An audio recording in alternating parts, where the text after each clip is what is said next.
Oui, car à l'ombre de tous ces châteaux magnifiques qui font le patrimoine de la vallée de la Loire, vivaient au Moyen-Âge les paysans. Et ils ont utilisé ces falaises rocheuses pour creuser les fermes. Et bien là, je vais vous emmener à Azel-Rideau, chez Louis-Marie Chardon, qui a décidé de faire revivre, selon les traditions d'antan, une ferme troglodyte. Alors on va faire ensemble ce petit bond de quelques siècles en arrière pour retrouver l'authenticité de la vie paysanne et la richesse du patrimoine rural de Touraine. D'Azel-Rideau, on en connaît surtout son splendide château. Pourtant, il existe à seulement 2 km de là un lieu tout aussi exceptionnel. Dans le creux de cette vallée, entouré d'une forêt dense, un petit coin de paradis prospère depuis des siècles.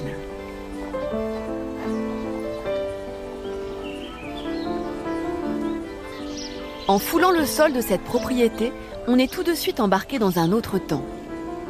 Au 19e siècle exactement, dans une ferme troglodyte creusée par l'homme à Même-la-Roche, où la faune et la flore cohabitent en parfaite harmonie. Répète. Cette voix est celle du propriétaire des lieux. Digne héritier des paysans d'autrefois, c'est fourche au poing et chapeau sur la tête que Louis-Marie vient donner à manger à ses bêtes. Un petit câlin, hein? Entouré de ses animaux, l'homme est dans son élément. Tiens. Et bien qu'il les aime tous, il a des petits préférés. C'est bon ça. Et une chèvre, ça fait rêver. Quand j'étais enfant, je voulais pas aller à l'école si j'avais pas une chèvre. Alors mon père m'a emmené voir un élevage de chèvres. Et c'est vrai qu'après, je suis allé à l'école. Hop. Hein?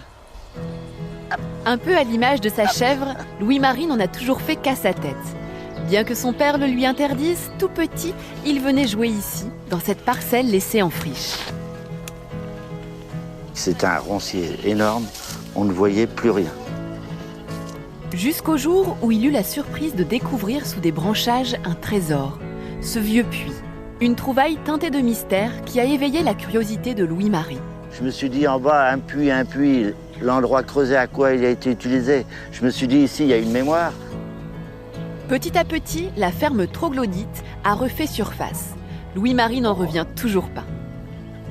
C'est magnifique de retrouver une vallée comme cela qui reste authentique. Et ça, on ne l'a pas partout. Fasciné par l'atmosphère incroyable du lieu, il décide, une fois adulte, de lui donner une nouvelle vie. Après des années et des années d'efforts pour dégager le terrain, il accueille dans cette vieille ferme son arche de Noé. Parmi ces animaux, quelques espèces locales menacées d'extinction, telles ces oies de Touraine, que l'on reconnaît notamment à leurs yeux bleus magnifiques, ou encore ces volailles que l'on nomme les gélines de Touraine. C'est une race qu'il y avait dans toute la Touraine. Et dans toutes les fermes, on retrouvait cette race-là qui était bien noire. Ça a fait partie du patrimoine, un patrimoine local. Il faut les préserver. Alors Léonard, tu viens manger? Allez, viens. C'est bon le maïs, hein? Son patrimoine, ses connaissances, ses animaux, Louis-Marie les partage au plus grand nombre. Car depuis quelques années, il a ouvert les portes de sa ferme incroyable aux petits et grands.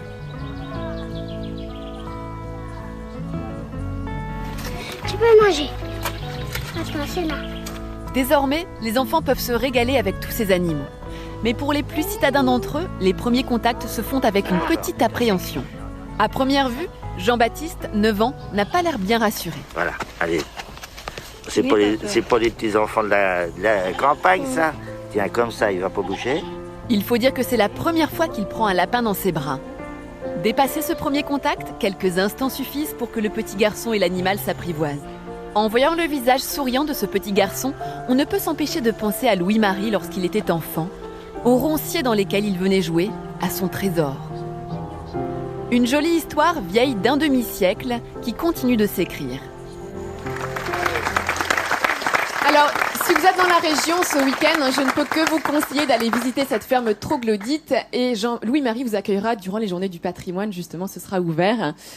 Et le patrimoine, justement, quand on en parle, ça évoque surtout pour nous le patrimoine culturel ou historique, mais le patrimoine rural, c'est également quelque chose d'incontournable. Et les races locales que je vous présente dans Midi en France constituent ce patrimoine rural. En Touraine, ce sont essentiellement des animaux de la basse-cour, comme cette fameuse oie de Touraine que nous avons vue, qui a bien failli disparaître. Et c'est une femme qui s'est rendue en Normandie, qui a retrouvé un couple originaire de Touraine qui était monté en Normandie avec 3 de ses oies. Elle les a ramenés ici, sur le terroir. Regardez ces yeux bleus, hein, vous avez vu ces yeux bleus magnifiques de ces oies. Et aujourd'hui, eh bien, toutes les oies de Touraine sont issues de cette souche qui avait été retrouvée. Donc il n'en restait plus que 3 pour reformer cette race et lui redonner vraiment vigueur. Donc on a vu l'oie de Touraine, on a également le lapin gris de Touraine. Tous ces animaux, hein, ces lapins étaient dans les clapiers des fermes de Touraine jusque dans les années 50, 60. Et aujourd'hui, bien grâce à Louis-Marie, on essaye de les ils font quoi ? On dirait qu'ils parlent comme les chèvres. Il y a des lapins béliers. Vous avez une bien belle sûr, chanson c'est un lapin d'ailleurs pour chèvre. le sujet. Hein. Prendre un lapin dans ses bras. Prendre un lapin dans ses bras, le barder de l'art, et voilà. Non, Vincent, non. Du coup, les enfants peuvent se régaler. Je les tiens plus. Non, mais cela dit, c'est vrai, Vincent, les lapins, les oies servaient à nourrir toute la famille, bien évidemment, on peut pas se le cacher. Hein. La fourrure était utilisée, les plumes des oies pour réaliser de redons, et puis les couettes, hein, Nathalie, les fameuses couettes.